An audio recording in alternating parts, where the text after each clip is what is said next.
Welcome to Beyond the Lair. Our guest today is Tamara Goddard, President of For Economics and General Manager of Ethel Halsey Facilities Management. We discuss entrepreneurism, technology, living with a superpower, and preserving and protecting our Indigenous language and art.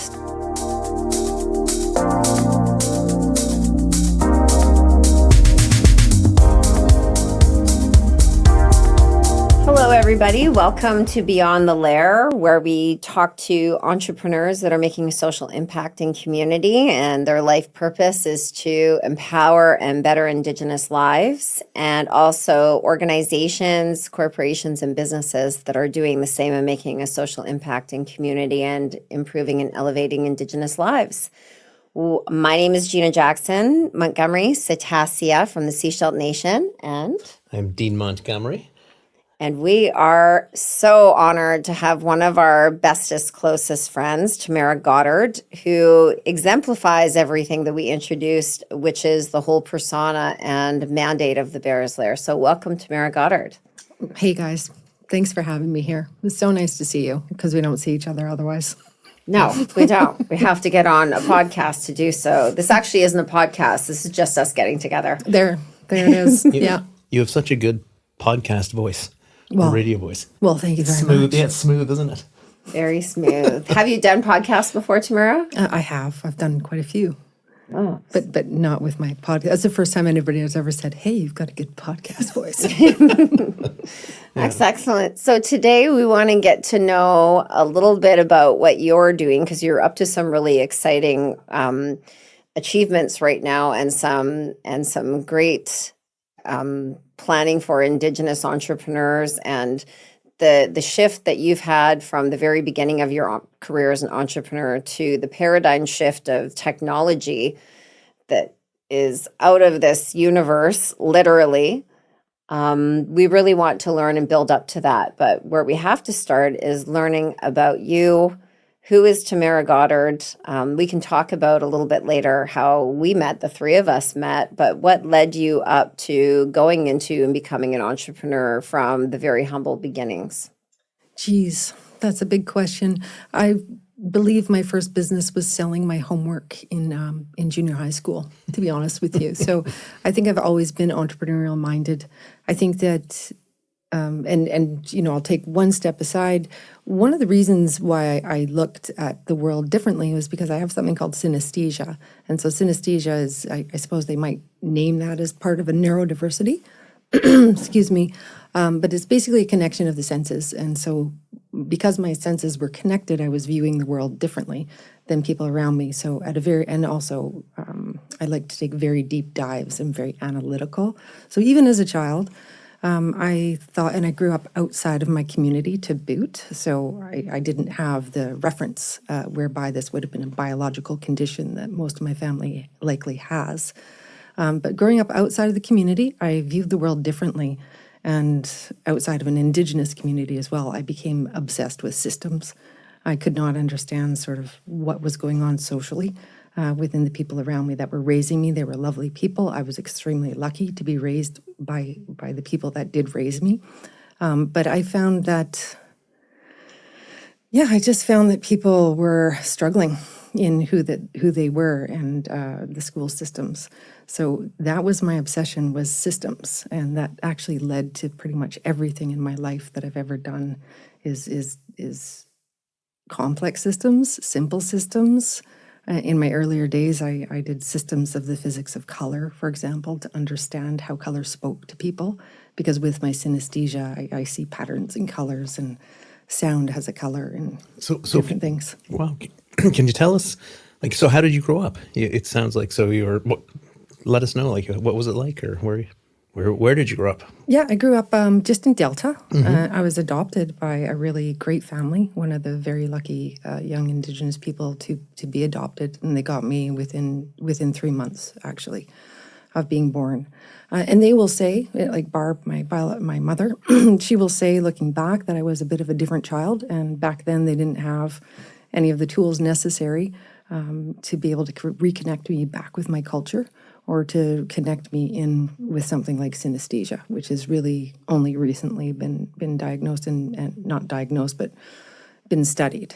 And right now they're just looking at how synesthesia creates colors around words and very small things, nothing to the magnitude of what I've experienced or experience. And then, so those are your adoptive parents, and then what did you find out what nation you're from? And Yeah, absolutely. So my biological mother, Dr. Val Napoleon, located me when I was about 19 years old, actually. And that was a momentous occasion for me. We wound up having a baby shower up north in Hazelton.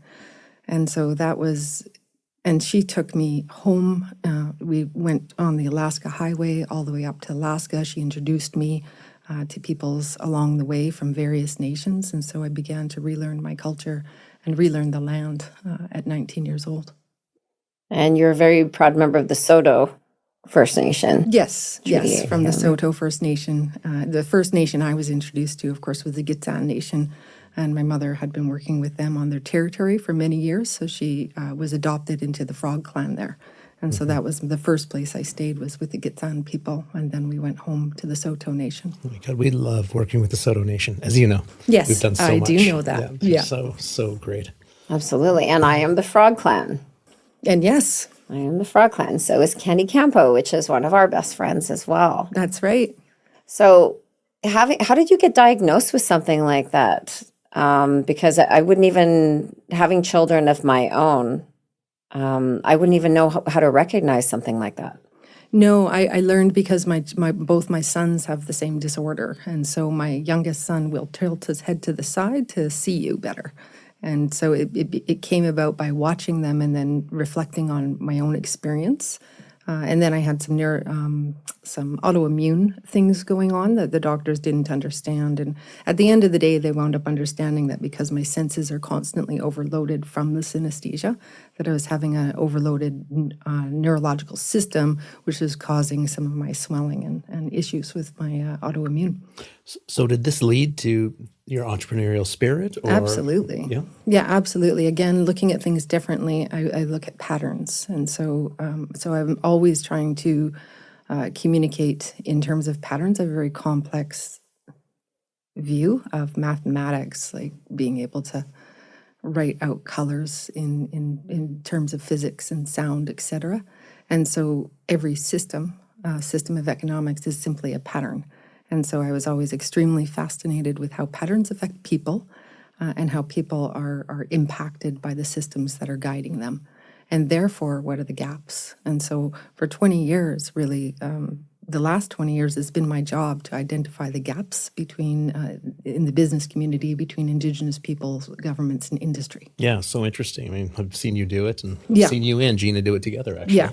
So, yeah. Yeah. And I think the entrepreneurial spirit, seeing that in people, needing to go a direction on one's own, and being incredibly inspired by other people that were also bringing their heart and their ideas into this world. And that's essentially how Gina and I met when I was at Talahout Aboriginal Capital Corporation. That's right. And I had my own company, which was called Western Spirit Hot Tub and Spa. And Tamara was a business coach, liaison in charge of business plans and just being a mentor for Indigenous people in business and really seeing their gifts and helping advance their businesses. And that's how we became fast friends. And then from there, you left Talahout and I went to go work for the Squamish Nation, but still maintained our friendship and never met a person that is more fast and furious at grant writing or sees business in an absolute different way. And what may look chaotic to other people is absolutely sound inside the brain. And I feel a synergy, not to that. I mean, when you focus on something, you laser focus on something. And we had an initiative together for C-SPAN when I was working for the Squamish Nation, and that was to try to get people involved in economic development and procurement before the construction of the shipbuilding for the 2 non-combat ships that were awarded, and Squamish and Tsleil-Waututh had given their letter of support for this. And what did you call it? We did an information session for C-SPAN. I believe that was you, Gina, and it was Get Your Ship Together, and everybody loved that. And again, the entrepreneurial spirit, because people had just become tired of the humdrum and what are we talking about and what are we doing, and Get Your Ship Together gave everybody a laugh. And when people laugh and when people get excited, great things happen. Yeah, you remember it too. Right? Yeah, you remember it. You talk about it. Absolutely, and relationship based. You know, we had so many events that just brought relationships together. And Dean, I know you know how important that is. But that was why that project succeeded, and those events were everything. And fundraisers. I know that we had planned the Day Scholars fundraiser to raise capital for putting together the class action suit. Correct. For the government, which has now been awarded for $2.8 billion. So I think at that event, we raised about $140,000 to put towards that actual initial application for the class action suit. So yay, that has gone through into fruition and making a difference. So just making a social impact in everything that you're doing and we're doing, and then pass diverse, and then they cross again. And you started in a business called For Our Future. Can you maybe tell us a little bit about that and how that started and what the premise is about it? Yeah, For Our Future came after I worked for the Squamish Nation, and so and of course you were at the Squamish Nation. You know, I just want to add too, before I speak about that, the events that we had were different in themselves, because what we did was we brought people onto reserve. And we, if you'd remember, it would cost, I think it costed $60,000 to transform the Chief Joe Mathias Center into a gala with crystal chairs. And Yeah, you guys did an amazing job. amazing, right? But every single contractor that serviced those events was Indigenous, as well as all of the artists who didn't just donate, but they were paid. And so they were paid fair price for the art auctions, and then anything above that went to the cause.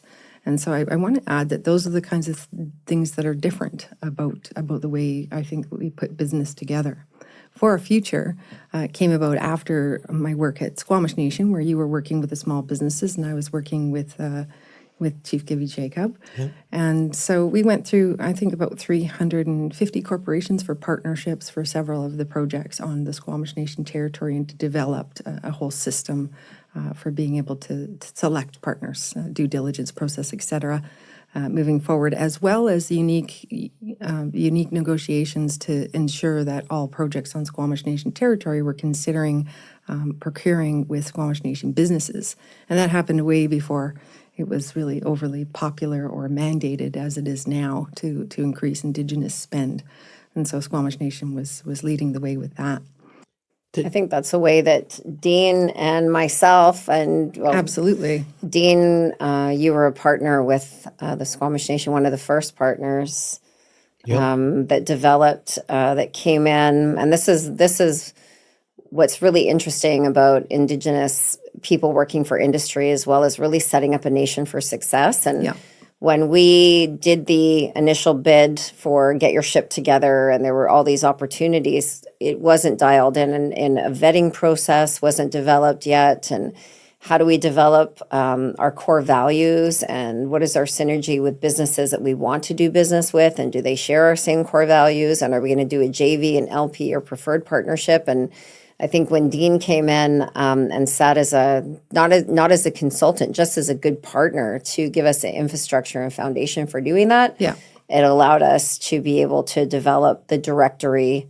And as a nation, what is the importance, do you think, of a nation to be set up and have experts like that? Because I know that we can sit, and when I've heard this being, as you have, working for Squamish and other nations, where BC Hydro or Fortis or other big industry leaders, or Woodfibre LNG, which was just a whisper at that time, working with Squamish, want to do the right thing. They want to support entrepreneurism and they want to support partnerships. But if a nation isn't dialed in, and if you don't create a space for it to be easy for the proponents or partnerships, then you're setting yourself up for failure. What are the secrets that you could give to nations or economic developments to set, yourself up for success so that they can engage and participate in business the way that Squamish has?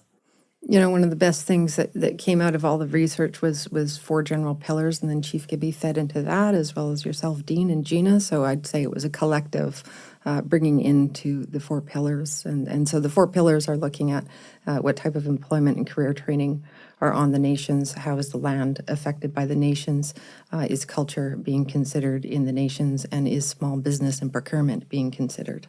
And so those 4 pillars are important for a nation to develop their own pillars, for one, but those pillars should be present at every single meeting that you're ever having with major projects, with government, with industry partners, and with business partners. Because if you're not addressing those 4 key aspects, then you're not addressing the ability for a nation to truly grow roots and be able to share and prosper for several generations. Now, the entrepreneur in a First Nation are usually the most, I don't know what the right term is, they're the up and coming. A business is as good as the leader of that business. And nations, when they have oftentimes, they're governing their own nation. What they need is somebody extremely savvy and with a lot of business sense and a lot of business acumen in the seat building their businesses. And that business needs to fully and completely understand the community. I don't like to use the term needs, but the community desire to reflect who they are and to reconnect with who they are. And it's totally cyclical, right? You get that going, and it spawns others, and lets people be mentors and teachers, and it's. We negotiate a lot of employment, for example, and employment is good, but historically it's been there's been a lot of difficulty getting to the upper level management, and a lot of trouble with large corporations retaining the talent available in the nations. Where the talent is retained, and what should always be considered in employment is self-employment. Because you're creating employment, and the First Nations businesses on average will employ 70% community members and other Indigenous people, and they will also invest more into the training, and that will be more mentorship style training, and they have bigger opportunities to step into those larger management roles. Yeah, and I think one thing that doesn't get recognized about entrepreneurship is that everyone has to try to be an entrepreneur, and it doesn't always work out, and we certainly all fail at some point, right? Yeah. And typically we'll go back and we'll work for a company, but until you've actually failed and found out how difficult it is, when you work for a company, you become a better employee, right? Because you take ownership of your job, right?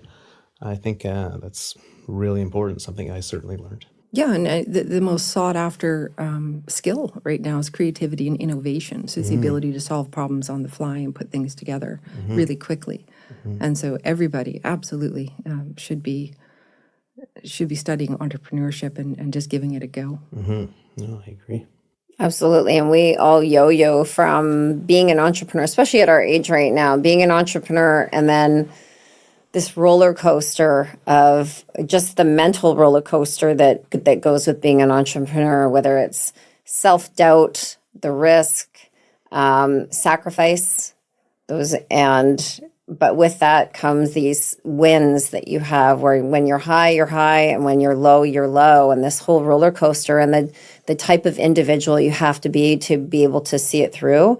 And I know the 3 of us have been entrepreneurs, and then maybe things haven't worked out for one reason or another, and then we get a secure job, and they're like, whew, okay, well, we got a steady paycheck, we know where everything is coming from, but still in our soul and in our stomach, we know we should be doing something entrepreneurial, and you have that safety spot for a while, and then you see a gap in something that you can make a difference with all of your experience and everything that you take with you. And I think the entrepreneurial spirit, once you're an entrepreneur, you will always be an entrepreneur. It's nice to work for people, but when you start identifying systems that can be improved and gaps in industry, then you're going back to what you should be doing again. So yeah, and I think and again, when you have your challenges, right, and you start something over, but you never quit. Right, I think that's the golden rule. Absolutely, is never ever quit. Right? Yeah, entrepreneurship is the art of falling down and getting back up. It's the resiliency that you have to have. Is sometimes you have to fail in order to learn those hard lessons. No, definitely. And manage risk Yeah. There's so many risks that you can never see coming. Yeah, I love it was a proverb, every failure is a seed to success. Yeah, it is. Yeah, it is. Absolutely. And for our future, you started that. Let's talk about that a little bit. And then we can talk about no option to fail, right? Like taking on a business and there is no option to fail because you have staff looking at you, you have people looking at you, you're at a platform where on stage per se and whatever level you're at. And what does that take? Tell us about For Our Future and what that stands for. And For Our Future is FOUR, so it's referring to the 4 pillars. So that was with some partners, Chief Gibby being one of them at the time before he retired, sort of retired. but so it was really bringing his leadership into that role because it was a bit nerve-wracking. The reason why it was nerve-wracking is because I didn't mention, so when I was 19, I had a actual dream, a complicated dream, a Tamara dream, and it was of a new economic system. But it was an economic system that was based in the growth patterns of nature, and it was so complex it actually would make me dizzy. And so all of the research I've done is sort of leading backwards to, is that possible to have an economic system that is multi-pronged? And For Our Future was the launching of that economic system. And so that's why it was nerve-wracking, and that's why I reached out for partners and to have support with that. And really what For Our Future did was explore, did some more exploration, industry to industry. So we worked with, forestry. I think we did, C-SPAN wasn't under that, or the shipbuilding. But we did every major industry, LNG, et cetera. And we would go in and look at the the entire system. So when people say systemic racism, I would just call that regulatory oppression. And it's regulated because, what I would do is I would go region to region, say it's forestry, and I would be working between the government and the First Nations. And we would listen and listen and listen until we heard key themes. And then we would take those key themes and we would go backwards with those key themes and say, okay, we've got 8 key themes in every single region. What is happening in the regulatory environment that's causing this feedback to be happening? And then we would identify through the regulatory process where the pinch points were, where the agreements were, and then we would bring that back to leadership. Could be the AFN, the First Nation, the governments, and it would really just zone in on where they needed to look at to make change. So to create systems to make the experience better. Exactly, to change critical policy within systems that were simply not working, not only just for First Nations, but they're just not working for the mom and pop, the regular citizen. They're too big, and oftentimes governments become specialists in the regulations that they are working with, so they're not looking at how is this impacting entrepreneurs in general, or First Nations, or business owners in Canada. So I think the research that we did really brought that back to help them look at things differently, which is essentially the basis of what we do. Well, I always laugh because I just have visions of you with those stick-on big Post-its with all of this research, just looking at it like Russell Crowe in Beautiful Mind. And just like, all of it come together, carry the 7 times pi equals and then just start writing.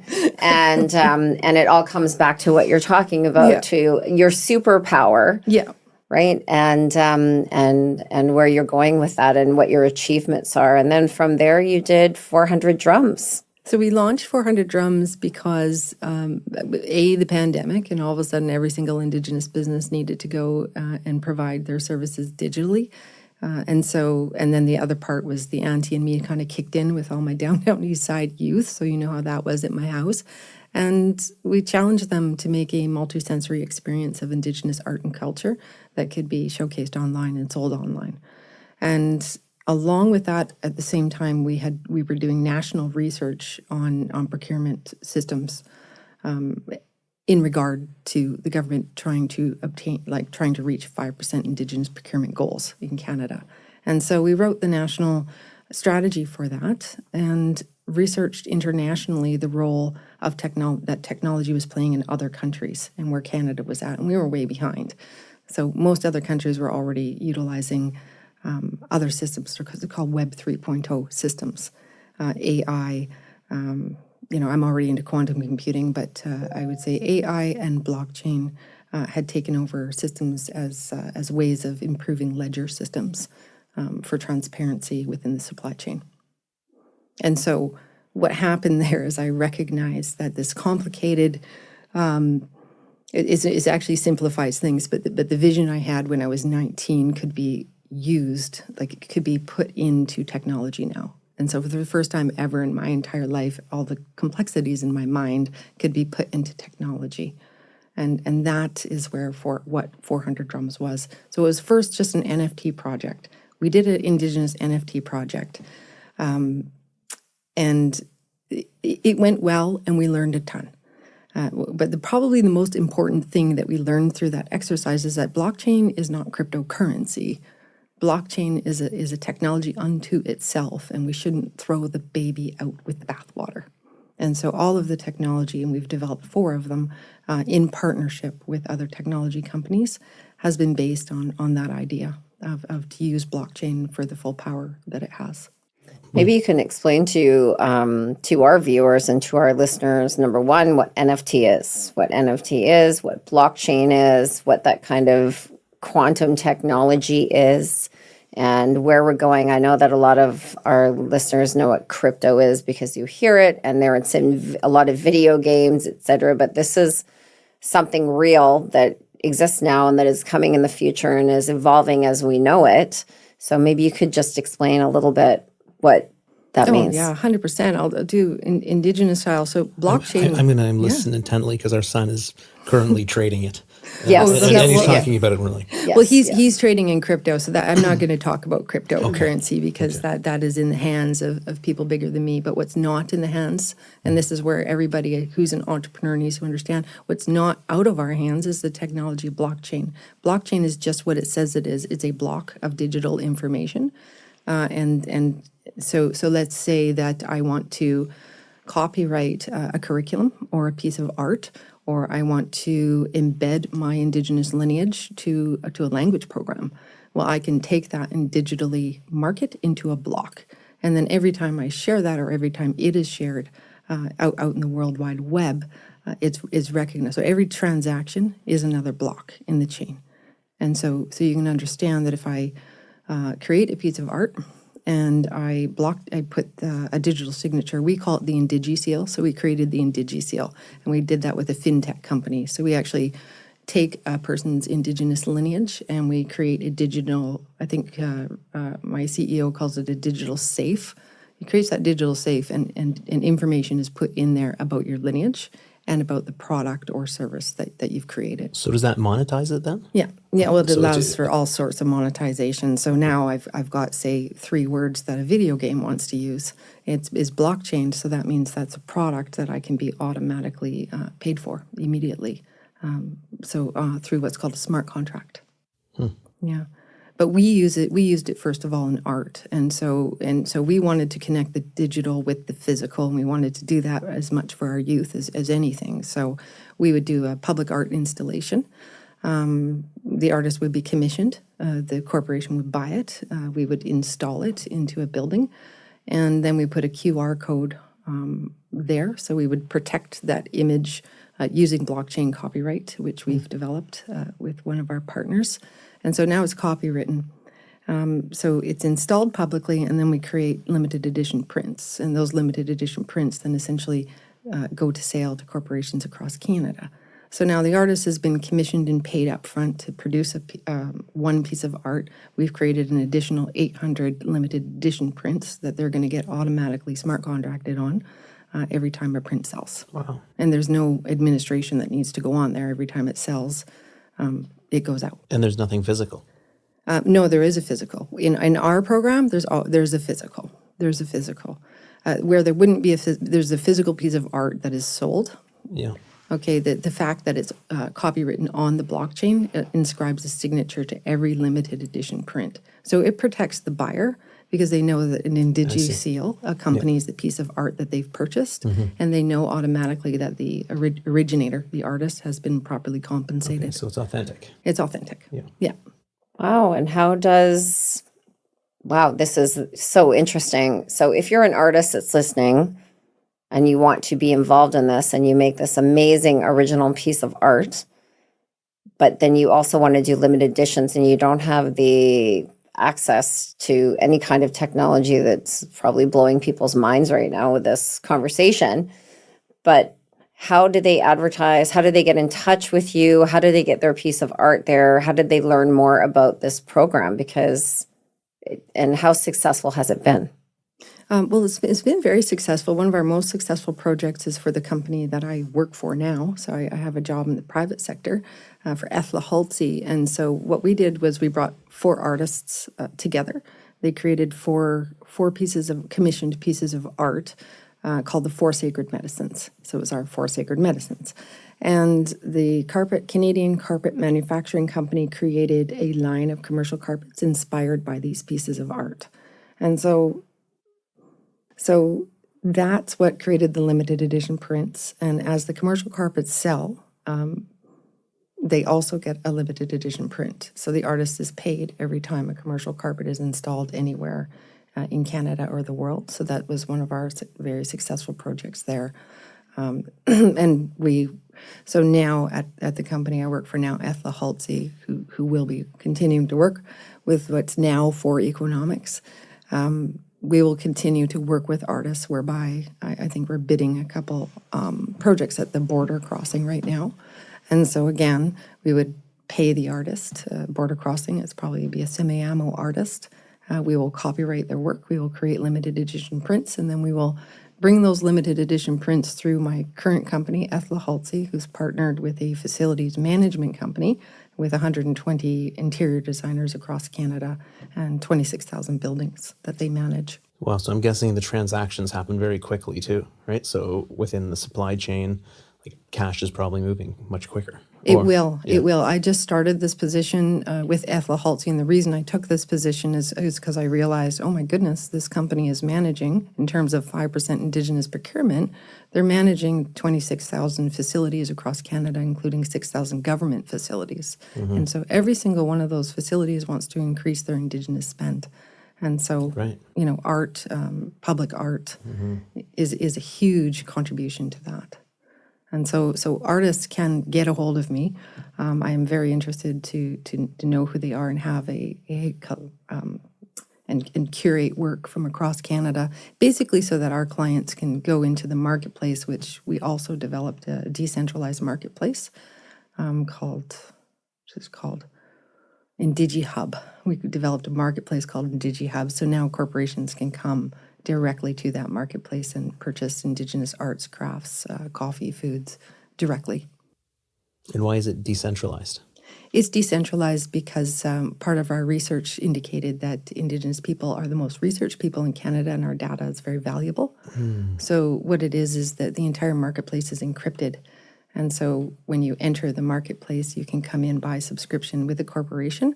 And we can actually produce custom analytics for every corporation so that we can show them how their Indigenous spend has gone per quarter. Mm-hmm. They report out per quarter how many Indigenous contractors they used, how many secondary Indigenous businesses gained. So it's their own data center. It's their own data center, right. And there's no leakage in that because it is decentralized. Okay. So you are actually encrypted the moment you're in the database. Mm-hmm. Yeah. Mm-hmm. And then the Indigenous person enters the space by having an IndigiSeal assigned to them.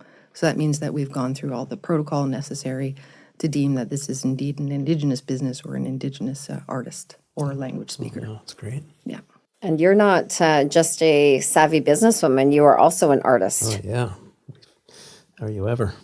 Yes. So maybe you can talk about your mediums of art and when you started and what your proudest accomplishment is and how you relate to the artists and in your way of thinking, because I know we'll talk about the kids' camps and the Bears Lair and your participation in this, but the way that you relate to people and bringing out the beauty that from a scholastic or academic level is totally different. Oh, absolutely.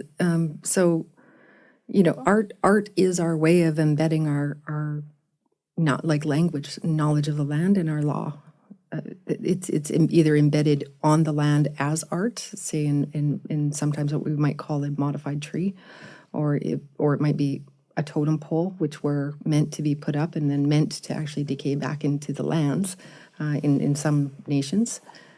So I don't believe that there can be Indigenous economy if we are not preserving the language and the art of that community. And already there's been such a loss of which artistic style belongs with which nation. We're so lucky in British Columbia because many of our nations here are unceded, and they were protected geographically by the mountains and et cetera. So they've really held on to, Tlingit art looks like this and Haida art looks like that. But back east, there's a lot of discrepancies between, say, the Dene, the Cree, the Anishinaabe. So it's more difficult back east to tell which art specifically came from which region. And there's a lot of historical reasons for that, but mostly there was a lot of migration and movement during times of colonization, where we were sort of leaving our different territories and coming out west, which is why my Saulteaux community is located in British Columbia, because we were coming out west to move away. Yeah, the great Chief Ken Cameron told us an amazing story over dinner of the 17 years it took to get resettled. That's right. Yeah. And that'll be a story for another time. But there was that's a very cool story. Yeah, and that was his great-grandfather, I think, that was the leader, where people followed him for 18 years or 17 years to get to a location of a vision of the twin sisters. One of our dreamers. Yeah. So in our nation, our medicine, you would call it dreaming. And so they say that I'm a dreamer in my nation because of this synesthesia and the dreams and the being separated from the community. And so I had many dreams of the community whilst I was growing up. And so we had a dreamer, and our dreamer, I'm going to cut the story to make it very short, but our dreamer brought us here to the Twin Sister Mountains in northeastern BC in the Peace River Valley. And lucky for us, there was also a Dene dreamer who had known of our arrival. And so what would have normally happened if we came into somebody else's territory is that a war would have ensued.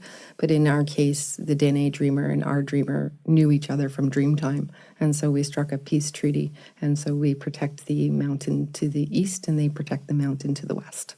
Yeah. I remember when Gina first heard the story, she said something like, "Man, can you imagine how charming this guy must have been to follow him for 17 years?" I'd be like, are you sure you know where you're going? 17 years. Yeah. 17 minutes with me following somebody to a location is an eternity. So I can imagine it's such a lovely story.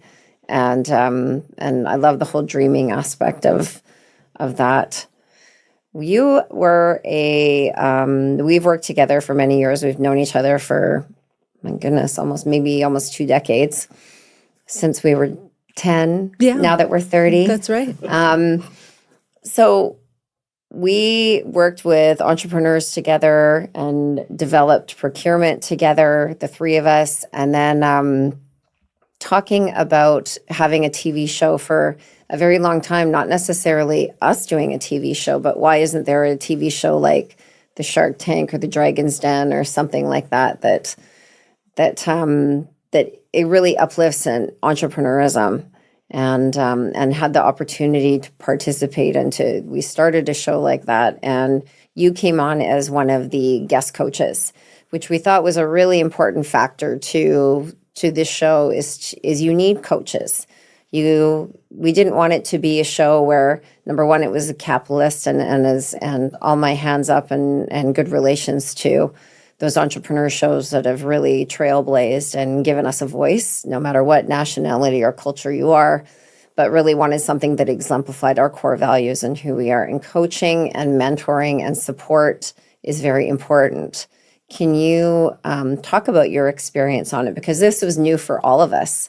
And there was so much generosity of spirit. We did it we filmed at my brother Shane Jackson's shop. It was during a pandemic. No experience whatsoever. Just go in, all chips in. Train going by on the reserve. Yeah, train going by. Lots and lots of trains going by. What was it like to work with those entrepreneurs that really did put all their chips in, because they did come out during a pandemic, risking their health because it was so unknown at the time of how contagious COVID was, and people were losing their lives left, right, and center, and coming and then going back into the community where elders are exposed, and just the unknown of it all. But really believing in what they were doing and believing enough in themselves to come out and audition for something like this. What was your experience with them, and what was most of your advice that you gave to them? Well, I think just to take a step back on the perspective of that, I think, what happened when you brought that show together was a perfect representation, say, of a community doing a potlatch or whatnot. I think that you're so well respected, you and Dean both, in the Indigenous business community, that when people found out you were doing the show, it was all hands on deck. And so when you called and said, just show up here, you're one of the people, very few people in my life, that when you say show up here at this time, I just come. I don't ask questions. I'm just there. And so that's how I arrived on scene. I have zero experience, especially at that time. I have more experience now, but I had zero experience being on television or cameras or anything. And my first impression when I got to working with the entrepreneurs was I took one look at their faces and thought, oh my God, they don't have any experience in front of a camera either. So if I'm nervous, they're going to be nervous. So I had to just block out the fact that there were cameras there at all.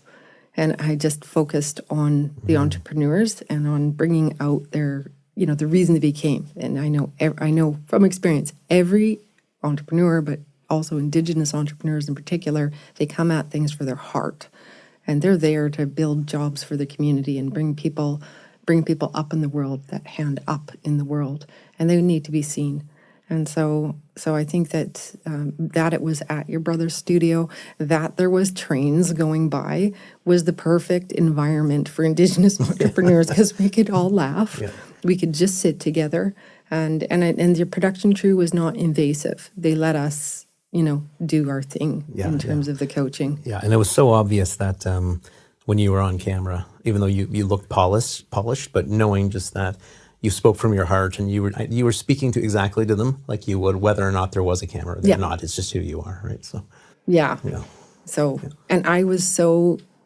I think that the Bears Lair and what you guys are doing is so incredibly important to the Indigenous business community, but to all business communities.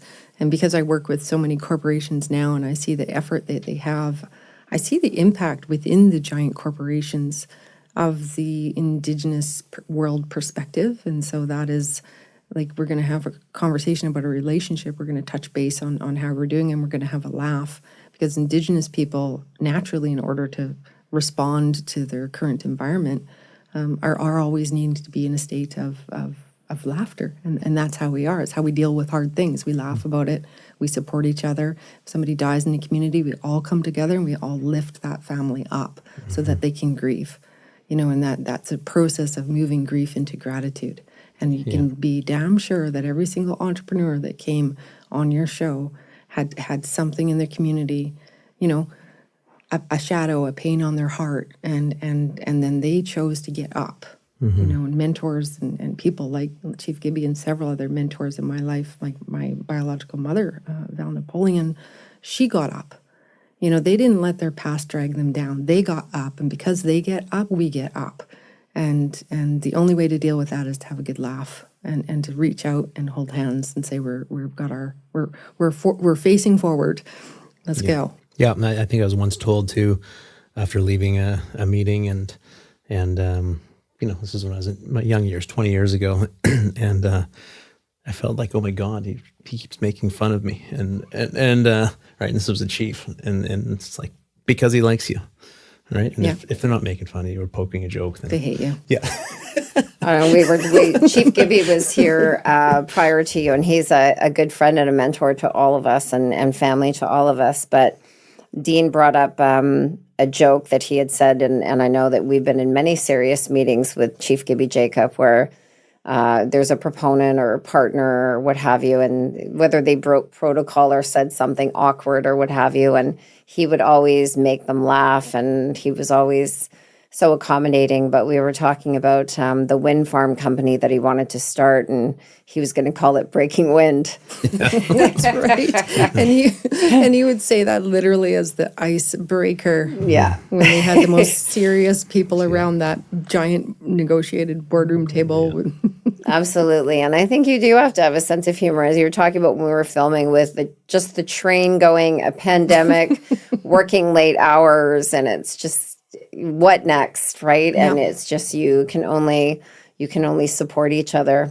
What you're working on right now, you have a company called For Economics. Yes, so I've merged For Our Future, and then the project that, we removed the technology that was successful in our vision, which is what the project 400 Drums brought to us. So we are just, this is where it's important. So I'm always my whole life trying to push that glass ceiling, right? What's next? And I can't do anything if I don't know anything. And so I took a private sector job because we had developed these technologies, which I so strongly believed are needed in the Indigenous economic community, that I didn't even want to take take the money that would be paid to me. Basically, they couldn't afford me. Let's just put it that way. They couldn't afford me, and the money needs to stay with that. So through partnership, through everything I learned, we formed partnerships with 4 outstanding technology companies that just came like warriors to listen to what this was in terms of what the need was in Canada to increase Indigenous spend and preserve Indigenous language and preserve Indigenous art and et cetera. And so we developed 4 technologies: IndigiSeal, and so that's the Indigenous lineage and the copywriting. IndigiSlap, which is a business expansion program in 70 countries that we're bringing to Canada. And then DigiHub. Yeah. And the last one, which is my favorite, and what we're doing training in this now, is called IndigiSpeak. And so we protect the curriculum, the language, using the IndigiSeal, and then we bring artificial intelligence to help. Basically, it becomes the helper to language speakers to easily get all of their curriculum up online. And then it's an online platform, is the only one of its kind that creates conversational language speakers. Crazy. So we're wildly excited about that, and that's launching now. Wow. You are phenomenal, Tamara Goddard. All of the things where you came from, who you are, where you're going, and the way that you look at the world has always been so inspiring to me. You've been a coach for the kids' camps that we've had, and you've taken young, shy kids and teaching these kids' camps. We teach kids' camps all over Canada, Bearsler Youth Entrepreneur Dream Camps, about Indigenous, just about business, period, but Indigenous values, culture, but social skills, social confidence, financial literacy.